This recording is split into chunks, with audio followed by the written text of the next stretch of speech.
অন্য আয়াতের মধ্যে বলেন ওয়া ইন্নাকা লাআলা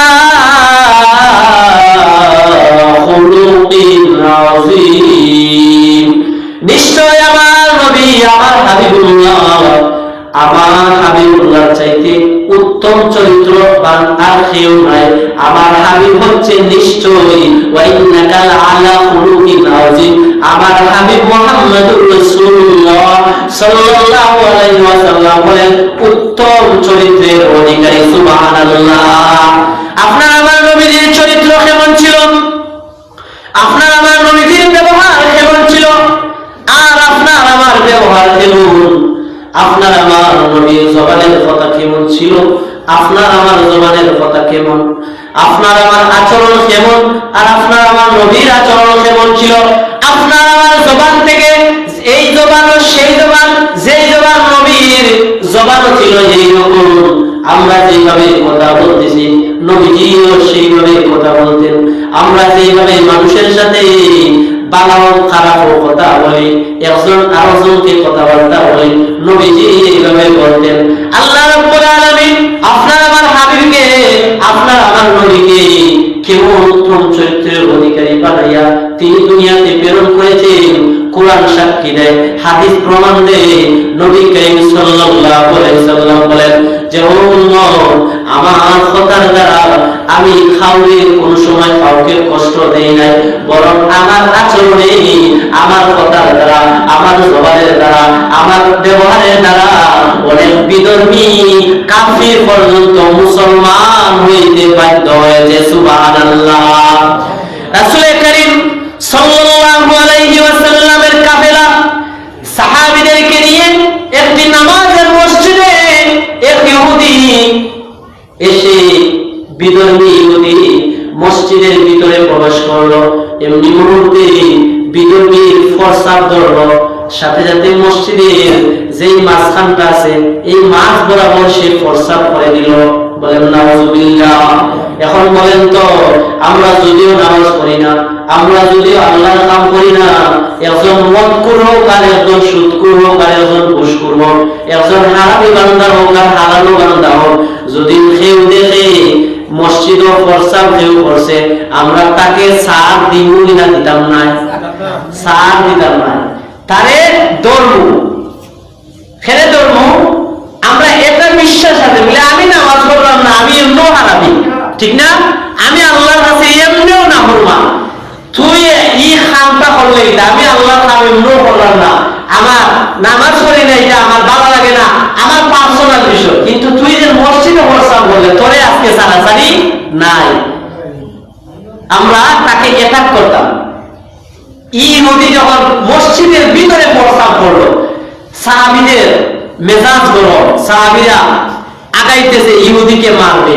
তখন নবীজি সাহাবীদেরকে বললেন, ও সাহাবীরা, না, নরম কথায় বান্দা সতের পথে আসবে, গরম কথায় বান্দা অসৎ পথে যাবে। সুবহানাল্লাহ। নরম যখন আপনি মানুষের সামনে হবেন, আপনি সর্বাধিক দিয়া যখন যে কোন অবস্থায়, যে কোন দিক দিয়া, যে কোন সেক্টর দিয়া আপনি যদি নরম থাকেন, আপনি যদি নত থাকেন, আপনি যদি ছোট হন, আপনার ইজ্জত যাবে না, আপনার ইজ্জত আরো বাড়বে। এই ইজ্জতটা বাড়িয়ে দিবে কে? আল্লাহ। সাহাবীরা সবাই বলতেন, হে আল্লাহর রাসূল, যেই জায়গার মধ্যে আমরা আল্লাহর উপাসনা করি, আল্লাহকে সিজদা করি, সেই জায়গার মধ্যে ইহুদি ফরসাব করে দিয়েছে, তাকে আর সারাসারি নাই। বিশেষ করে হযরত ওমর বলেন, হে আল্লাহর রাসূল, আমাকে একটু ছেড়ে দেন, আমি একটু তারে সাইজ করি, কিভাবে সে ফরসাব করে দিল আমাদের ঘরের মধ্যে, যেই জায়গার মধ্যে আমরা আল্লাহর ইবাদত করি। নবী আমার বললেন, ও ওমর, আমার সাহাবীর কাফেলা, না রে না, এই ইহুদি বুঝছে না, যার কারণে এই ইহুদিটা ফরসাব করছে।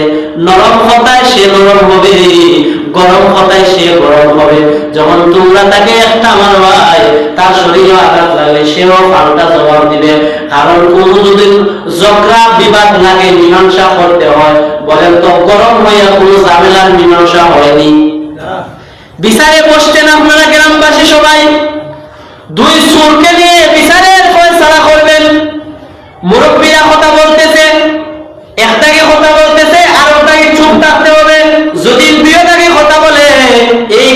সমাধান হবে না, এই সমাধান করাও যাবে না, কারণ দুই পক্ষ যখন একসাথে কথা বলবে এই বিচারের সমাধান দেওয়া যাইবনি।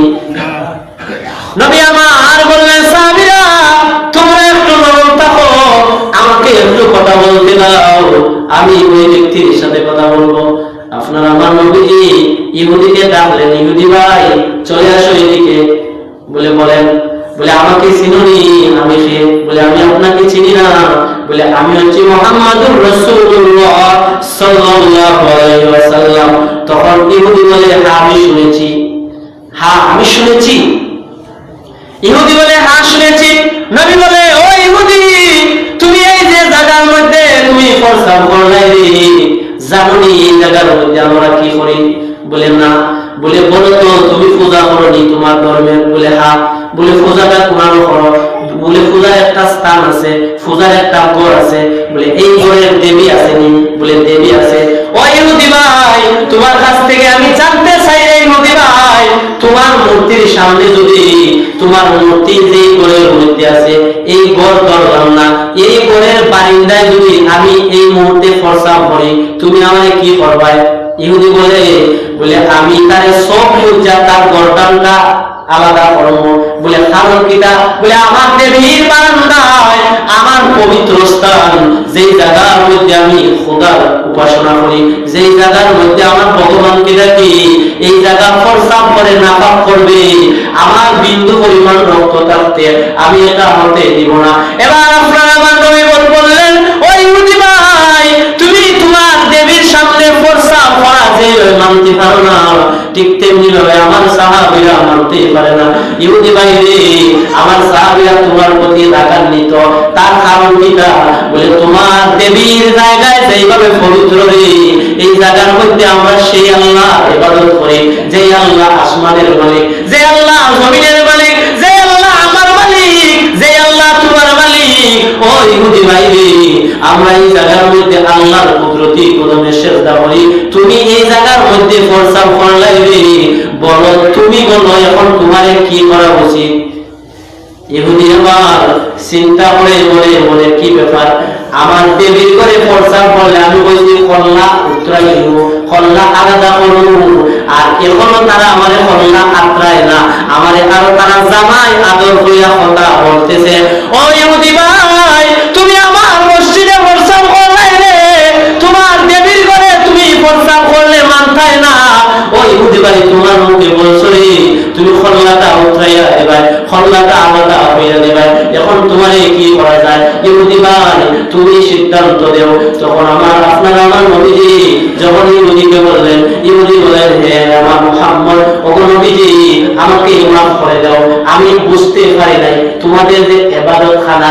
আমার নবীজি বললেন ইহুদি রে তোমার এই মুহূর্তে মাফ কইরা দিলাম রে, এই ভুলটা আর করিও না। এইবার ইহুদি চলে গেছে, ইহুদি চলে গেছে, যাইতে যাইতে চিন্তা করে যা আল্লাহর ঘরে আমার ভগবানের ঘরে প্রস্তাব করলে আমি মানতাম না, তাদের আল্লাহর ঘরে প্রস্তাব করছি, আমার জামাই এত করছে, না রে না রে না, এই মুহাম্মদের নামে অনেক বদনাম শুনছি, এই মুহাম্মদের নামে অনেক কথাবার্তা শুনছি, এই